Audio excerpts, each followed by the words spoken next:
Mas Juli adalah seorang owner atau pemimpin dari grup band dangdut atau orkes yang dimana itu dibangun atau didirikan bersama teman-temannya dan kemudian akhirnya menggunakan jasa seorang biduan atau penyanyi.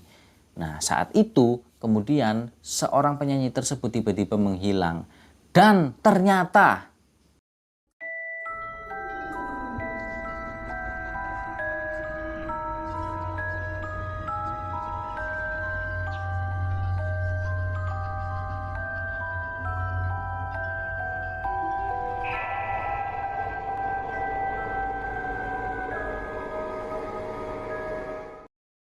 Assalamualaikum warahmatullahi wabarakatuh. Ketemu lagi nih sama saya Misbah Mutaharun. Apa kabar kalian semua lur, teman-teman semuanya? Semoga kalian senantiasa dalam keadaan yang sehat selalu. Amin. Nah, pada kesempatan kali ini saya akan menceritakan sebuah kisah yang dimana kisah ini adalah sebuah tragedi tentang kematian tragis seorang penyanyi dangdut atau biduan. Jadi ada sebuah kisah horor tragedi yang terjadi pada tahun 2007. Nah, cerita ini datang dari seorang narasumber yang bernama Mas Juli. Nah, jadi Mas Juli ini adalah seorang pemain kendang sekaligus pemilik dari sebuah grup musik dangdut yang bernama Nada Suara. Nah, jadi Mas Juli dan timnya, grup band dangdutnya ini mempunyai sebuah kisah yang horor, yang menyeramkan ketika grup dangdutnya ini akan manggung. Nah, penasaran kan pasti dengan ceritanya? Ya udah kalau gitu. Tapi sebelum kita masuk ke dalam ceritanya, ini saya pengen ngasih tahu. Karena untuk namanya ini sengaja disamarkan, nama dan tempatnya, kecuali narasumber kita ini yaitu Mas Juli. Nah, karena demi untuk menjaga privasi dan juga kenyamanan dan juga keamanan orang-orang yang terlibat dalam peristiwa atau kejadian ini. Baiklah, nggak usah lama-lama lagi, langsung aja kita masuk ke dalam ceritanya. Nah, jadi yang namanya Mas Juli ini sedari kecil, beliau itu sering mengikuti Pak Leknya yang bernama Pali, Pak Lek Pali. Nah, jadi Pak Lek Pali ini juga berprofesi sebagai tukang kendang di sebuah grup musik dangdut kampung yang dijalani oleh Pak Lek Pali ini.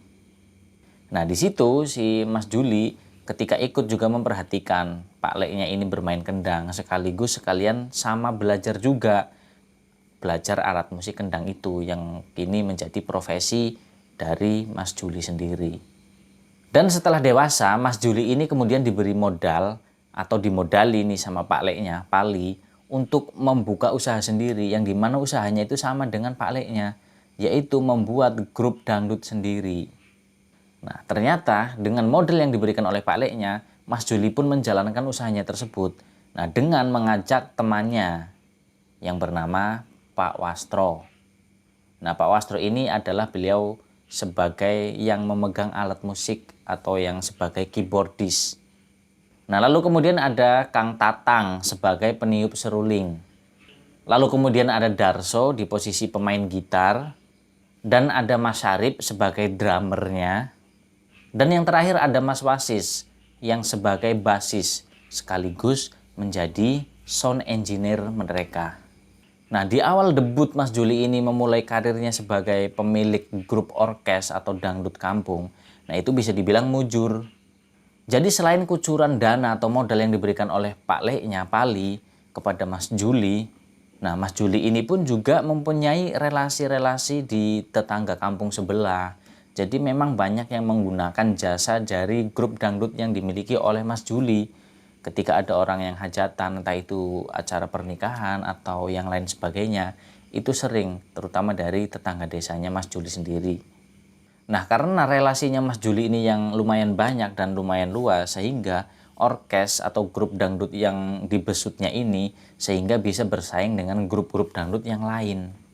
Nah, untuk penyanyinya sendiri atau biduannya ini, sebenarnya Mas Juli ini belum berani untuk melakukan kontrak kepada seorang penyanyi di grup dangdutnya ini. Nah, maksudnya kontrak di sini apa? Kontrak kerjasama. Nah, kenapa Mas Juli ini nggak berani membuat kontrak kerjasama dengan biduan dangdut di kampungnya? Yaitu karena pada umumnya penyanyi dangdut yang udah tersohor di kampung itu biasanya mematok dengan tarif yang lumayan tinggi. Dan ditambah lagi dari uang sawerannya itu nggak mau dibagi rata. Jadi semua uang saweran itu masuknya ke penyanyinya.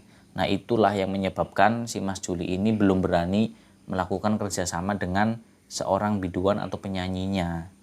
Lah terus gimana namanya grup dangdut, terus yang namanya Mas Juli ini nggak berani mencari atau melakukan kerjasama dengan seorang penyanyi, terus dapat penyanyi dari mana? Nah, Mas Juli ini cara mencari penyanyinya itu dia mencari talent. Jadi kayak semacam audisi. Nah kemudian setelah dapat nih yang nyanyi, itu nggak ada kontrak kerjasama, nggak.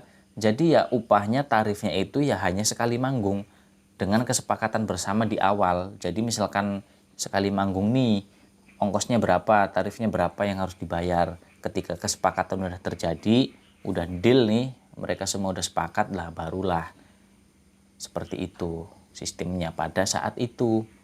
Jadi seorang penyanyi atau biduan yang perform di grup dangdutnya Mas Juli itu dibayar satu kali perform. Jadi ya penyanyinya itu bisa gonta-ganti.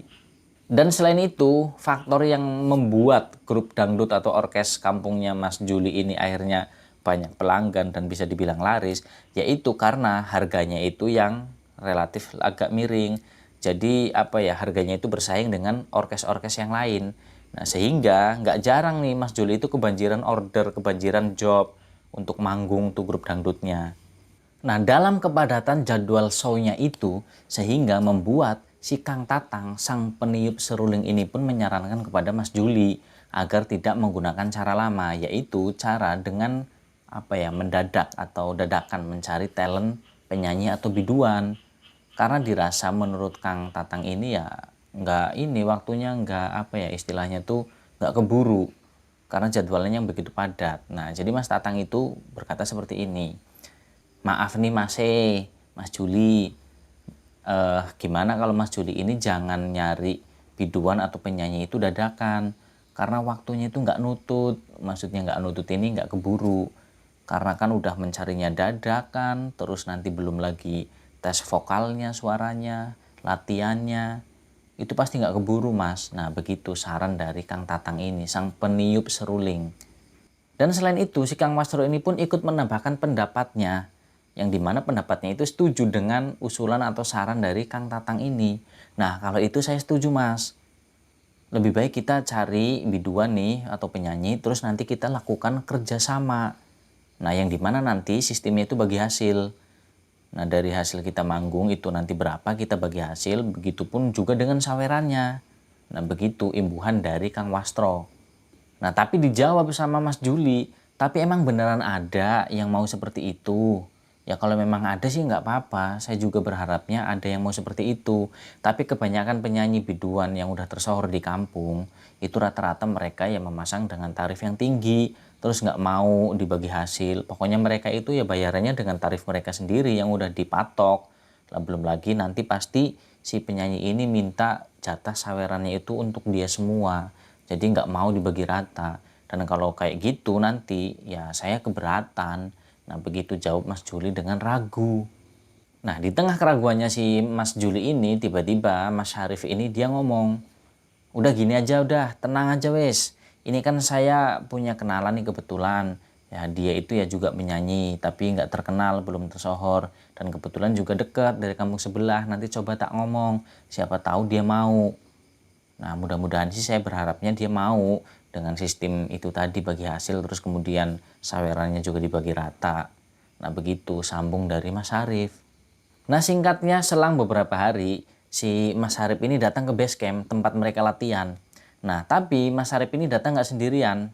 Dia itu naik motor dan membonceng seorang wanita cantik berbadan cintal dan berpakaian serba ketat.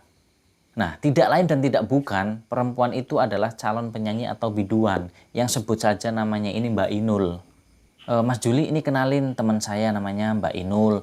Ini kebetulan hari ini saya bisa mengajak Mbak Inul datang ke sini. Dan Mbak Inul ini kenalin Mas Juli. Ini Mas Juli itu bosnya atau yang punya grup orkes kita. Oh ya Mas Juli, dan ini Mbak Inul juga katanya mau ikut kerjasama dengan grup kita. Dan dengan sistem yang Mas Juli bilang, itu katanya Mbak Inul mau.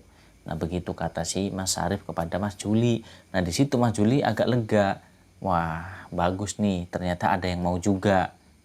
Dan langsung dong tanpa berbasa-basi lagi, si Mas Juli ini langsung memberitahukan sistem gaji atau sistem honor bayarannya setiap sekali perform itu sistemnya bagaimana. Seperti yang dijelaskan tadi. yaitu dengan bagi hasil, terus dari hasil saweran juga dibagi rata. Nah, disampaikan seperti itu. Dan serta Mas Juli ini langsung ngetes vokalnya atau suaranya dari Mbak Inul ini sendiri, yaitu dites dengan 2-3 buah lagu lah. Dan setelah dites nih si suaranya Mbak Inul, ternyata memang suaranya itu bagus dan Mas Juli ini pun terkesima. Wah, apik tenan niki suarane. Bagus banget nih suaranya. Dan setelah mendengarkan suaranya dari Mbak Inul ini yang bagus dan terkesima, terus kemudian setelah membahas tentang kontrak kerjasamanya itu, kemudian Mas Juli ini menanya tentang latar belakangnya Mbak Inul sendiri. Nah, ternyata Mbak Inul ini adalah anak pertama dari 4 bersaudara yang dimana, mohon maaf nih, Mbak Inul itu adalah dari keluarga yang kurang mampu, sehingga Mbak Inul ini adalah sebagai tulang punggung di keluarganya itu. Jadi Mbak Inul seorang yang menjadi andalan dalam mencari nafkah untuk menghidupi keluarganya tersebut.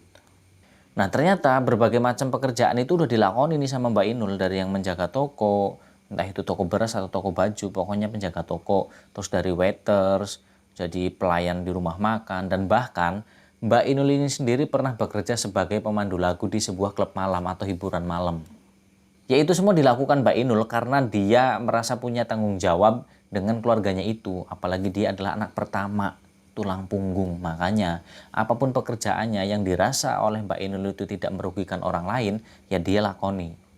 Termasuk mohon maaf jadi seorang pemandu lagu di sebuah tempat hiburan malam. Nah, di situ akhirnya si Mas Juli ini wah ya nggak heran juga ketika tadi di tes vokal ternyata suaranya itu memang udah kayak apa ya, orang yang biasa nyanyi gitu loh. Dan di sini juga Mbak Inul menegaskan kepada Mas Juli bahwa Mbak Inul itu tidak punya kontrak kerjasama dengan grup orkes manapun. Jadi memang Mbak Inul itu freelance. Kalaupun memang dipanggil untuk menyanyi atau perform di sebuah grup orkes, yaitu cuma ya freelance. Jadi bayarannya itu sekali perform. Nah, di sini Mbak Inul juga bilang makanya dia ingin mencoba peruntungan dengan bekerja sama bersama grup orkes yang dimiliki oleh Mas Juli dan teman-temannya. Dan setelah bergabung, di awal debut Mbak Inul ini bergabung dengan grup orkesnya Mas Juli, ternyata Mbak Inul itu bisa membuat kesan terhadap para penontonnya. Jadi selain Mbak Inul ini pandai menyanyi, suaranya bagus, Mbak Inul ini juga piawai, dia melenggak-lenggokkan tubuhnya di atas panggung, menghibur para penontonnya. Itu Mbak Inul itu jago banget. Sehingga membuat suasana acara tersebut, misalkan kayak hajatan, pokoknya suasana di acara dangdut itu pun menjadi sangat ramai dan para penonton ini semuanya menikmati hiburannya.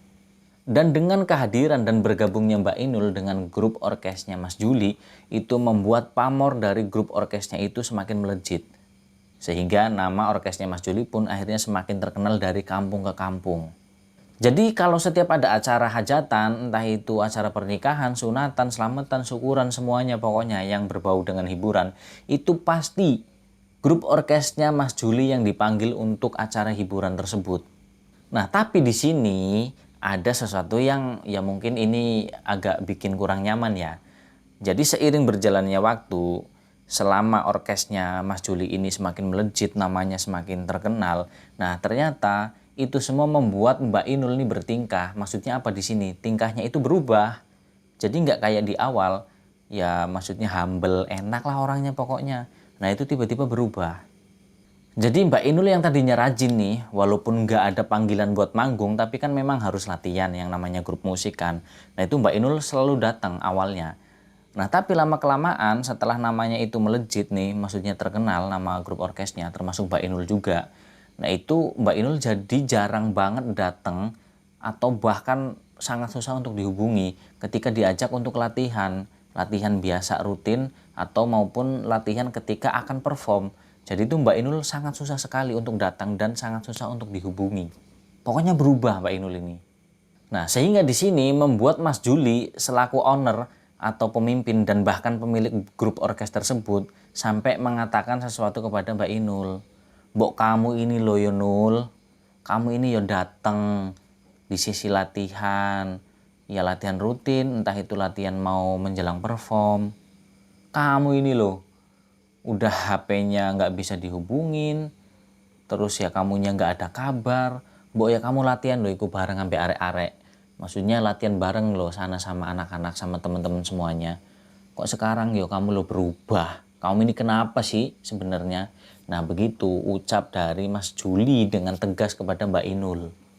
Jadi Mbak Inul itu selalu saja ada alasannya ketika si Mas Juli ini menegur Mbak Inul.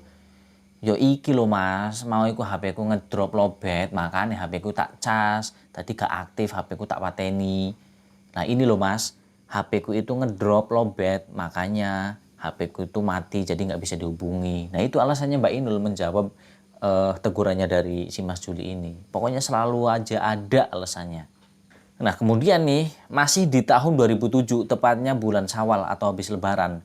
Nah itu kan biasanya lagi rame-ramenya tuh orang hajatan dan banyak-banyaknya hiburan tuh. Nah termasuk si orkesnya Mas Juli ini yang kebanjiran pekerjaan atau job manggungnya itu. Nah tiba-tiba Mbak Inul itu datang di awal, di waktu latihan.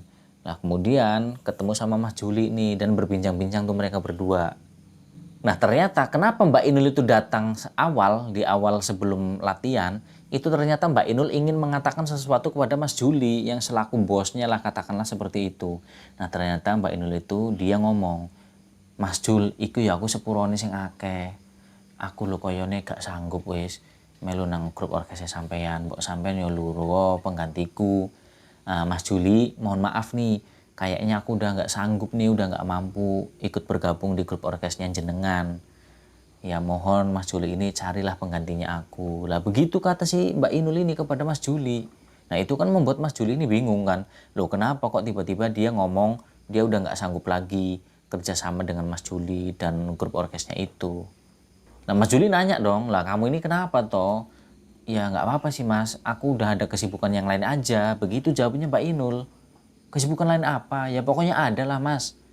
Nah jadi Mbak Inul itu membuat alasan seperti ini. Iku yo dadi ngesakno awakmu Mas Juli, lek aku iki sik melu nang grup orkesmu. Itu ya nanti kasihan kamu Mas Juli, kalau aku masih bergabung di grup orkesmu. Nah alasannya Mbak Inul seperti itu. Ya Mas Juli ini sebenarnya dia terkejut dengan ucapan Mbak Inul itu, dengan keputusannya Mbak Inul. Sebenarnya ya Mas Juli ini pengen menahan biar Mbak Inul itu nggak pergi dan masih tetap bekerja sama. Tapi ya bagaimanapun juga itu udah mungkin menjadi keputusan dan Mas Juli juga menghargai apa yang diambil oleh Mbak Inul keputusannya itu. Ya sudahlah Nul, kalau itu memang sudah menjadi keputusan kamu dan kamu udah bulat dengan semuanya.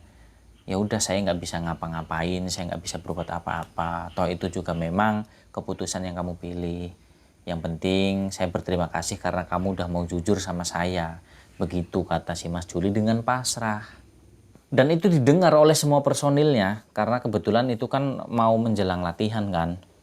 Nah di sini Mbak Inul juga nggak lupa mengucapkan terima kasihnya. Iya Mas Juli, pokoknya terima kasih banget. Aku udah dikasih kesempatan untuk bergabung dan perform bersama grup orkes kalian.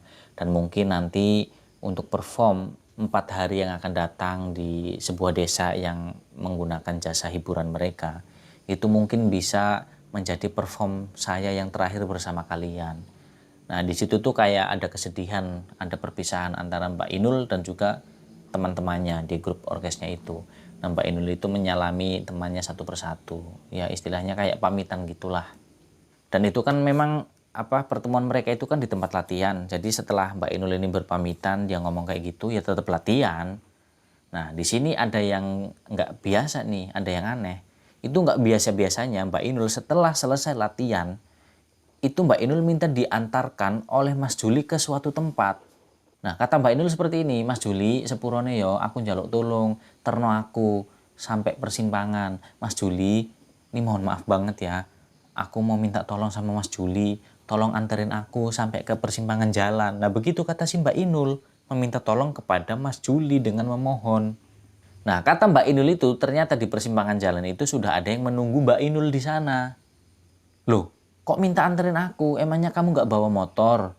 Nah ternyata Mas Juli ini baru sadar ternyata Mbak Inul tadi datang itu nggak naik motornya sendiri atau motor kesayangannya yang dia beli dari hasil setiap kali perform bersama grup orkesnya Mas Juli ini.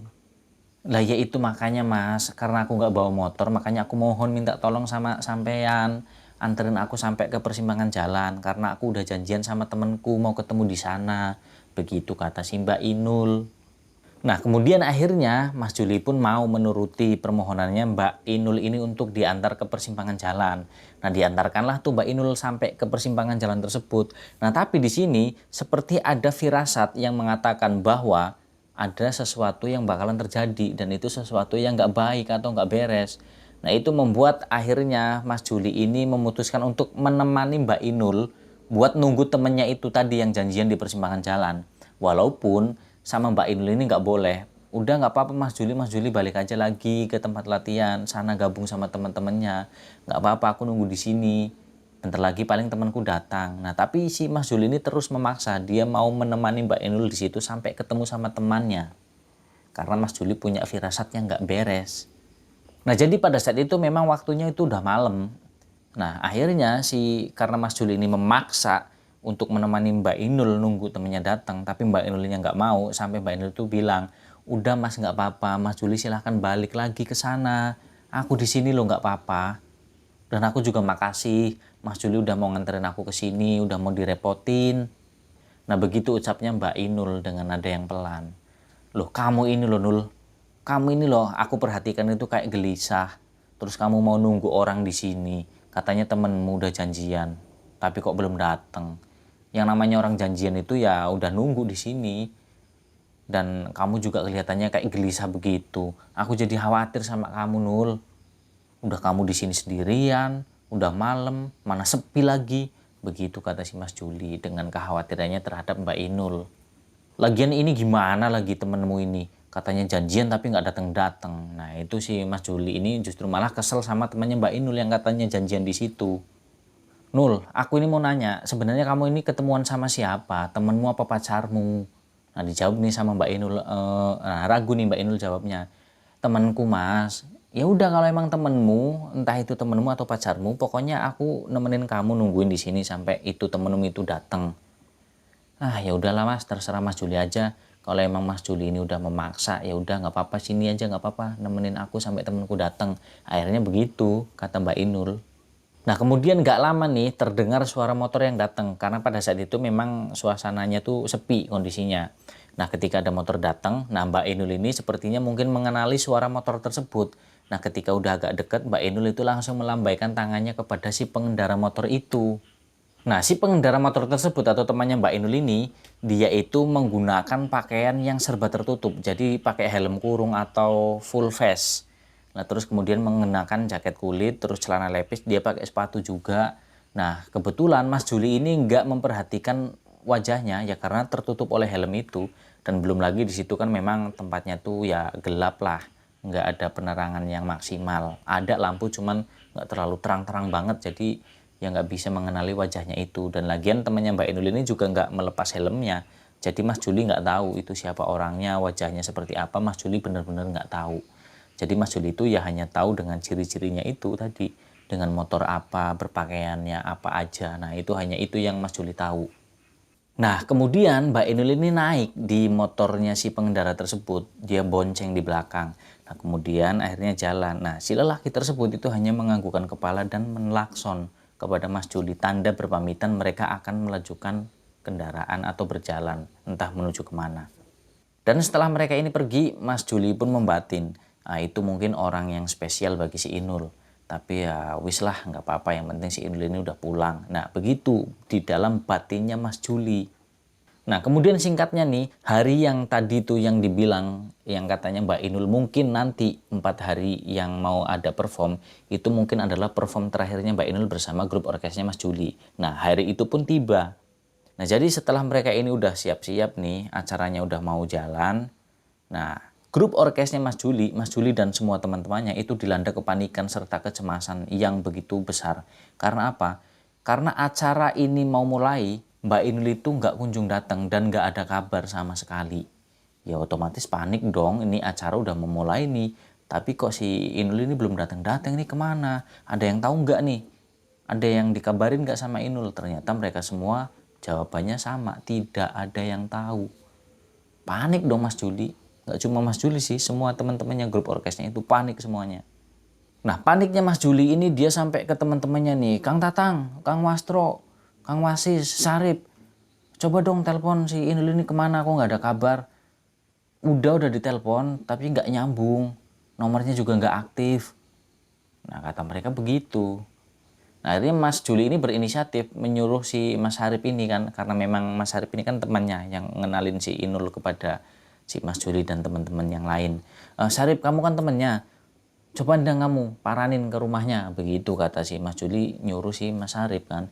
Lah Mas Harip ya udah coba tak samperin ke rumahnya. Nah ketika Mas Harip ini mau nyamperin Mbak Inul ke rumahnya, tiba-tiba ada seorang perempuan datang dengan menggunakan baju atau kaos ketat berwarna merah dan menggunakan celana jeans ketat. Ternyata yang datang itu adalah Mbak Inul, dan Mbak Inul itu masih mengenakan pakaian yang sama saat yang dipakai di sesi latihan 4 hari yang lalu, yang dimana hari Mas Juli ini mengantarkan Mbak Inul ke persimpangan jalan untuk bertemu dengan temannya Mbak Inul. Nah itu masih mengenakan pakaian itu sama persis, dan keadaannya Mbak Inul juga sama seperti itu. Ya tapi ya Mas Juli dan teman-temannya nggak menaruh perasaan curiga kalau bahwa Mbak Inul ini nggak ganti baju, ya nggak juga. Nah setelah melihat Mbak Inul ini datang, Mas Juli otomatis langsung dong ngomong, Nul, kamu ini gimana sih, kamu kemana aja, dihubungin nggak bisa, datangnya telat. Ini kamu nggak biasa-biasanya loh, kamu nggak pernah kayak gini, kamu itu nggak pernah datang telat ketika mau show. Lah ini waktu udah mepet kamu baru datang, terus kamu belum siap-siap, pakaian kamu seperti itu, kamu ini niat nggak sih? Kamu itu jangan kayak gitu dong Nul, kamu profesional. Oke lah saya tahu, kamu mungkin udah punya kesibukan sendiri, kesibukan yang lain. Tapi tolonglah, kan kamu bilang sendiri, mungkin ini perform terakhir kamu bersama kita. Ya tolonglah hargai. Nih, semuanya keluargamu, teman-temanmu. Nah begitu bentak si Mas Juli ini dengan tegas kepada Mbak Inul dengan rasa yang penuh kecewa. Nah akhirnya tiba tuh waktunya, acara mereka itu udah dimulai. Nah Mbak Inul pun akhirnya memerankan profesinya sebagai seorang penyanyi, seorang biduan. Mbak Inul nyanyi itu, dia nyanyi di atas panggung. Nah setelah beberapa lagu selesai, nah di sini Mas Juli mengomentari si Mbak Inul. Nul, kamu ini kenapa? Ini kamu perform loh, kamu kayak nggak niat banget. Nah Mas Juli itu melihat wajahnya Mbak Inul itu pucat dan nggak kayak biasanya performnya itu. Kamu ini nggak make up atau gimana? Kamu niat nggak sih, profesional dong? Kan aku udah bilang tadi, hargailah. Begitu kata si Mas Juli. Nah, tapi di sini beruntung karena Mas Wastro, Kang Wastro ya, ini melihat ada seorang perias pengantin yang mau pulang. Nah, jadi si Mas Wastro ini berinisiatif untuk menahan sang perias itu untuk agar tidak pulang terlebih dahulu. Ya, Mas Wastro ini meminta tolong agar untuk memoles sedikit saja penampilannya si Mbak Inul ini agar tidak terlihat pucat dan ya pokoknya biar enak dipandang lah. Nah begitu sang perias ini merias Mbak Inul, tiba-tiba sang perias itu berbisik ke temennya, loh ini kenapa ya, udah berkali-kali diolesi bedak sama foundation, tapi kok wajahnya masih tetap aja kayak gini pucat.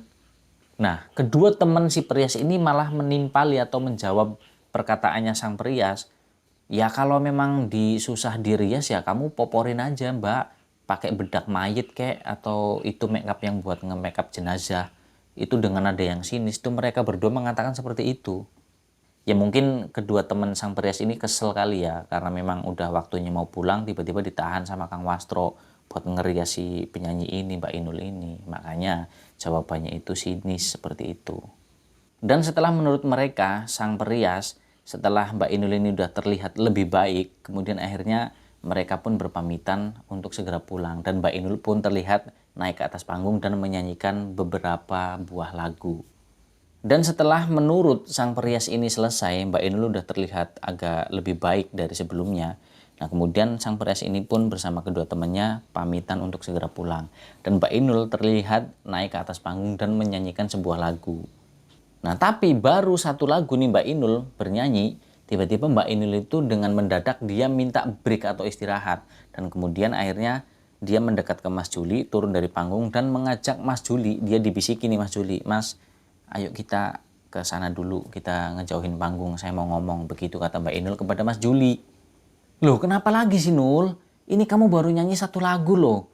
Itu harusnya satu lagu lagi, nanti baru bisa break. Ini kamu kenapa? Itu tanya Mas Juli dengan heran. Iya mas maaf. Tapi begitu kata si Mbak Inul belum selesai mengatakan apa yang mau dia ucapkan. Nah ternyata di sini setelah menjauh dari panggung Mbak Inul ngomong, Mas, aku minta maaf mas, minta maaf banget sama Mas Juli. Aku sakit mas, badanku sakit semuanya. Tolong aku mas, tolong aku untuk kali ini aja mas. Aku mau pulang mas, aku gak kuat banget mas badanku mas, sakit semuanya mas. Itu Mbak Inul mengucapkan hal seperti itu, permohonan kepada Mas Juli. Dia dengan nada yang sangat lemah, sangat pelan, dan sambil berderai air mata. Sebenarnya Mas Juli ini nggak mengizinkan Mbak Inul untuk pulang. Tapi karena mengingat kondisinya Mbak Inul seperti itu dan Mbak Inul juga memohon, akhirnya setelah dipikir-pikir Mas Juli ya mengambil keputusan ya akhirnya mengizinkan, karena takut terjadi sesuatu dengan Mbak Inul, nanti takutnya pingsan di atas panggung, terus hal-hal yang tidak diinginkan yang lain. Nah itu juga jadi pertimbangannya Mas Juli, makanya akhirnya Mas Juli pun mengizinkan Mbak Inul untuk pulang, untuk beristirahat terlebih dulu, walaupun ya kecewa banget pasti. Ya wes lah Nul, kalau emang kamu mau pulang silahkan kamu pulang, nggak apa-apa, tinggal sisa beberapa lagu lagi nggak apa-apa, nanti biar gitarisnya aja yang nyanyi. Nah yang biasa nyanyi itu kan itu tadi Mas Harip kan, nah dia nyanyi menggantikan Mbak Inul, walaupun ya penonton kecewa sih karena nggak ada penyanyi wanitanya. Jadi grup dangdut pada zaman dulu itu masih banyak yang menggunakan jasa seorang biduan atau satu penyanyi, nggak kayak orkes atau dangdut pada umumnya itu kan banyak tuh penyanyi perempuannya, biduannya. Nah tapi ini grup orkesnya si Mas Juli ini penyanyinya cuma satu, Mbak Inul. Nah itu yang menjadi andalan. Nah karena Mbak Inul berhalangan sehingga ya karena urgent darurat sehingga terpaksa digantikan oleh Mas Harip sang gitarisnya itu. Nah itu Mas Juli menjawabnya, mengizinkannya itu sambil ya kecewa lah, sambil dongkol. Itu juga nadanya kan ketus ketika mengizinkan si Mbak Inul ini untuk pulang istirahat. Nah setelah hari tersebut itu sekitar 3 hari kemudian itu Mas Juli dikagetkan karena tiba-tiba pintu rumahnya itu diketuk oleh 3 orang yang berbadan tinggi tegap, berpakaian rapi, yang mengaku bahwa 3 orang tersebut itu dari kepolisian. Ya Mas Juli otomatis bingung dong, kaget, dia heran, dia sempat takut juga karena udah pagi-pagi hari tiba-tiba rumahnya didatangi 3 orang, disatroni oleh polisi. Ini ada apa? Saya melakukan kesalahan apa? Kok rumah saya sampai didatengin polisi? Gitu loh kata Mas Juli. Nah kemudian 3 orang polisi itu menanyakan sesuatu terhadap Mas Juli dengan tegas. Pertama, ketika polisi itu nanya apakah benar ini rumahnya saudara Juli? Dijawab oleh Mas Juli, iya benar. Nah, terus kemudian ditanya lagi, apakah benar saudara mengenal orang yang ada di foto ini? Nah ketiga polisi itu salah satunya menunjukkan sebuah foto yang ditunjukkan kepada Mas Juli dan menanyakan apakah Mas Juli ini mengenal dengan orang yang ada di dalam foto tersebut. Nah Mas Juli kaget dong, loh Pak ini kan Inul. Saya tahu Pak, saya kenal dari baju, pakaian, semuanya saya tahu, ini Inul. Nah jadi Mas Juli ini sangat yakin bahwa orang yang di foto tersebut itu memang benar-benar Mbak Inul. Nah karena jawaban dari Mas Juli atau keterangan dari Mas Juli, akhirnya Mas Juli diminta oleh 3 orang polisi tersebut untuk datang ke kantor polisi dan dimintai keterangan lebih lanjut. Nah kemudian Mas Juli ini datang ke kantor polisi, dan setelah sampai di kantor polisi Mas Juli pun dicecar berbagai pertanyaan, yang lalu kemudian salah satunya dijelaskan oleh Mas Juli bahwa 3 hari yang lalu Mas Juli itu telah bertemu dengan Mbak Inul di acara show, acara manggung bareng tuh, acara hajatan. Nah itu dijelaskan kepada polisi, dan polisi bertanya balik lagi ke si Mas Juli, Anda bilang 3 hari yang lalu, Anda yakin 3 hari yang lalu Anda bertemu dengan saudari Inul? Begitu tanya dari pihak kepolisian. Nah Mas Juli pun yakin Pak, yakin banget. Dan itu nggak cuma saya aja yang ketemu, semuanya. Kita grup dangdut itu ketemu semuanya. Oh itu nggak mungkin Mas. Jadi Anda itu jangan memberikan keterangan atau penjelasan yang tidak jelas, begitu kata dari pihak kepolisian. Loh nggak jelas gimana Pak? Udah jelas-jelas saya yakin 3 hari yang lalu saya ketemu dengan Inul. Dan nggak cuma saya aja yang ketemu, kita semuanya ketemu kok Pak. Nggak mungkin Mas. Nggak mungkin 3 hari yang lalu, karena dari jenazahnya si saudari Inul itu sudah dipenuhi dengan belatung, dan itu kemungkinan jenazahnya itu si saudari Inul ini udah meninggal sekitar 1 minggu yang lalu. Nah begitu kata dari polisi kepada Mas Juli. Seketika Mas Juli ini tenggorokannya terasa seperti tercekat. Dia spontan, dia diem, dia bengong, dia kaget sekaget-kagetnya setelah mendengar keterangan dari pihak kepolisian bahwa Mbak Inul sudah meninggal sekitar 1 minggu yang lalu. Dan jenazahnya itu ditemukan di sebuah gudang dengan keadaan itu tadi sudah dipenuhi dengan belatung atau membusuk, mohon maaf. Nah, akhirnya Mas Juli ini membatin. Terus kalau memang si Inul itu sudah meninggal seminggu yang lalu kemudian 3 hari yang lalu saat kita manggung show bareng sama teman-teman sama grup dangdutnya itu, terus siapa? Dan lagian juga Mas Juli kan ngobrol sama Inul. Inul memang izin pulang, katanya dia nggak enak badannya tuh sakit semuanya dan diizinkan oleh Mas Juli. Nggak mungkin ini, karena ini nggak masuk akal. Nah, Mas Juli itu membatin seperti itu. Mas Juli ini nggak percaya. Ya nggak percayanya yaitu tadi 3 hari yang lalu mereka show bareng. Tapi ya mau percaya nggak percaya kenyataannya seperti itu. Dan yang diberikan oleh polisi keterangannya itu memang valid dan benar. Dan dari jenazahnya itu ada kayak bekas cekikan di leher. Nah, diduga Mbak Inul itu ternyata matinya atau meninggal itu karena pembunuhan. Nah, jadi polisi ini mendapatkan informasi bahwa terakhir kali Mbak Inul ini dikabarkan masih hidup atau yang itu tadi malam ketika diantarkan Mas Juli ini sampai ke persimpangan itu kan sekitar 1 minggu ya. Berarti 4 harinya itu acara show dan 3 hari kemudian Mas Juli didatangi polisi. Nah, pas itu 1 minggu waktunya. Nah, makanya karena hal itu Mas Juli pun didatangi oleh pihak kepolisian dan disuruh datang ke kantor polisi untuk dimintai keterangan. Nah, setelah memberikan keterangan akhirnya Mas Juli pun dipersilakan untuk kembali pulang ke rumahnya. Nah, untuk sang pelakunya sendiri belum tertangkap, tapi polisi masih memburu sang pelaku. Ditambah sudah mendapatkan keterangan atau informasi dari Mas Juli. Nah, sekembalinya dari rumah, nah teman-temannya Mas Juli ini kan mereka tahu kalau Mas Juli ini didatangi polisi dan kemudian dipanggil ke kantor polisi. Nah, setelah Mas Juli ini pulang, ternyata semua personilnya itu udah ada di rumahnya Mas Juli. Bersama istrinya Mas Juli juga di situ. Mereka kan panik kan, istrinya Mas Juli juga panik sampai nangis juga sempat. Nah, teman-temannya ini nanya, sebenarnya ada apa? Kok sampai kamu ini dipanggil ke kantor polisi, Jul? Nah, di sini Mas Juli nggak langsung menjawab karena dia bingung mau memulai dari mana. Mau memberitahukan ke personil, ke teman-temannya itu dari mana dia memulai, dia bingung. Nah, setelah diam sejenak, dia menenangkan pikiran, nah dia akhirnya Mas Juli mencoba untuk menceritakan semuanya. Ya intinya menceritakan kepada personilnya itu, apakah kalian ingat ketika show 3 hari yang lalu, si Inul ini show bareng kita? Iya ingat, terus kenapa? Apa hubungannya dengan kamu dipanggil ke kantor polisi? Nah itu dia. Dan kalian percaya, ternyata Inul itu udah meninggal. Kaget dong semua teman-temannya itu. Nggak percaya mereka. Ya percaya kalau meninggalnya itu baru kemarin. Meninggal kapan? Bukannya 3 hari yang lalu kita itu masih show bareng. Nah itu masalahnya. Menurut keterangan dari polisi, Inul itu sudah meninggal sekitar 1 minggu yang lalu karena jasadnya itu ditemukan di sebuah gudang dan sudah dalam keadaan yang mohon maaf membusuk, udah dipenuhi dengan belatung. Teman-temannya itu sama seperti Mas Juli itu tadi ketika diberitahu oleh polisi. Mereka semua kaget sekaget-kagetnya, mereka nggak percaya dengan apa yang terjadi. Nah terus kata Mas Juli, ya udah sih ini terserah mau percaya atau mau enggak, tapi pada kenyataannya memang Inul sudah meninggal sekitar seminggu yang lalu. Nah, kalau misalkan kalian nggak percaya, ya coba kita datang ke rumahnya. Nah, di sini yang tahu rumahnya kan kamu, Syarif. Walaupun memang Inul itu tetangga desa kita, tapi kan yang kenal deket itu kan kamu. Ya udah kalau gitu. Nah, sebenarnya Syarif ini juga memang dia itu mendengar kabar sih sebenarnya dari orang tuanya si Inul bahwa Inul itu menghilang selama 1 minggu. Nah, tapi Syarif ini juga mikir karena Syarif kan tahu Inul pernah bilang katanya punya kesibukan sendiri. Nah mungkin dengan kesibukannya itu dia dengan pekerjaannya itu yang membuat Inul itu nggak pulang. Tapi ya nggak mungkin masa nggak pulang sampai seminggu. Nah itu sempat jadi pertanyaan juga tapi Syarif nggak cerita. Nah kemudian di situ Syarif mengatakan, oh pantesan keluarganya itu khawatir dan sempat nanya juga. Tapi ya aku nggak cerita ke kalian kalau Inul itu menghilang. Nah kenapa aku nggak cerita ya karena pas kita show di hajatan 3 hari yang lalu Inul kan datang berarti dia udah pulang makanya aku nggak cerita. Nah ternyata ini malah dapat kabar seperti ini, dia meninggal. Terus ini sekarang kita gimana Jul? Begitu kata Mas Arif.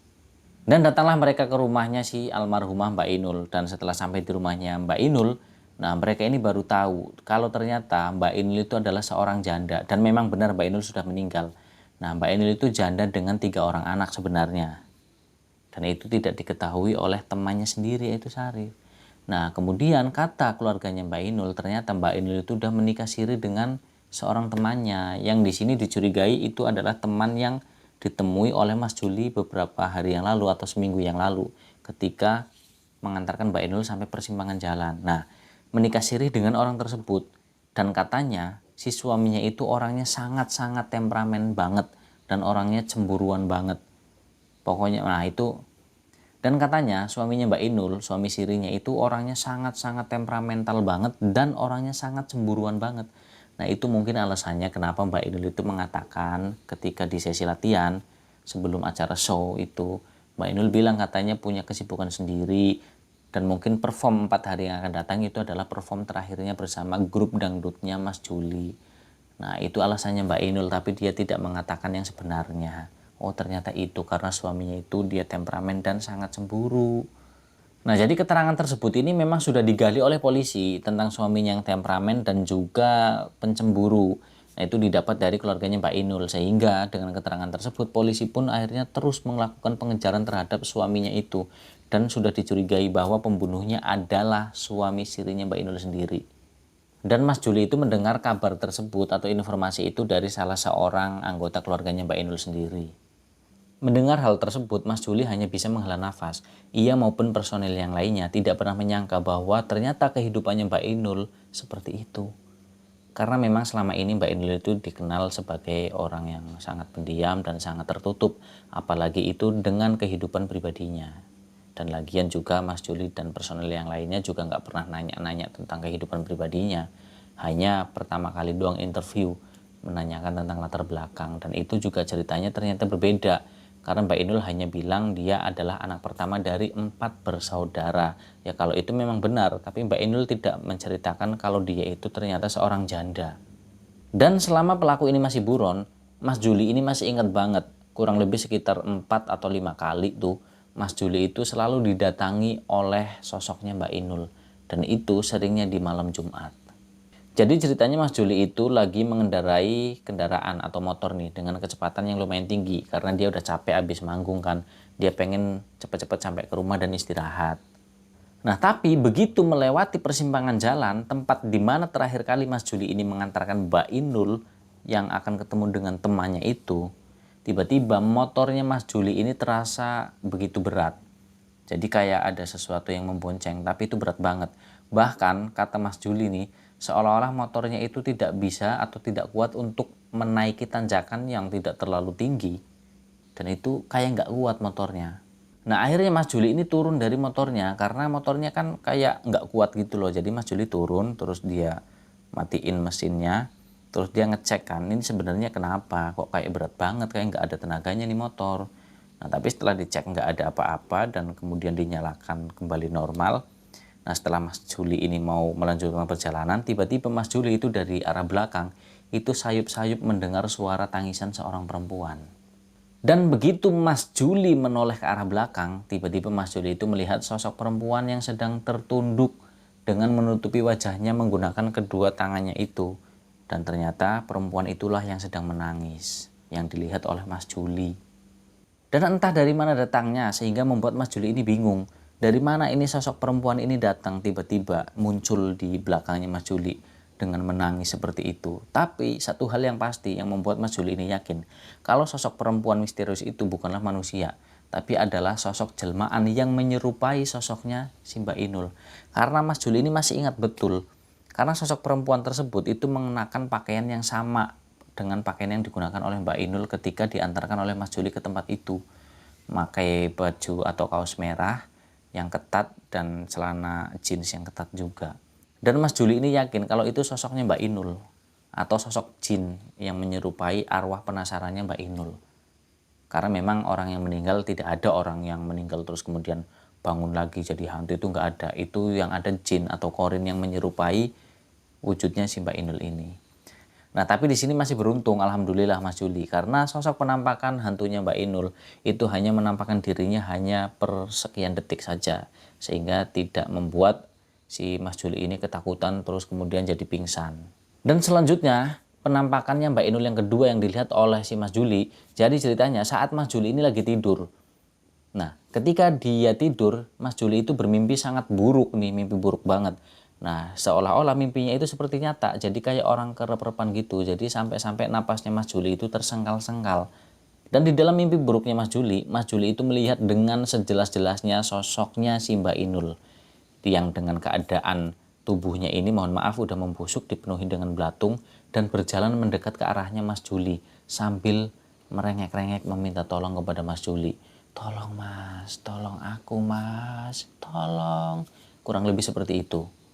Sedangkan penampakan yang ketiga ini lumayan cukup menggegerkan atau menggemparkan. Jadi ceritanya nih, grup orkesnya Mas Juli ketika manggung, ketika show, itu kan biasanya di acara hajatan pernikahan terutama ya, itu kan biasanya diabadikan tuh, di shooting tuh acaranya atau grup dangdutnya.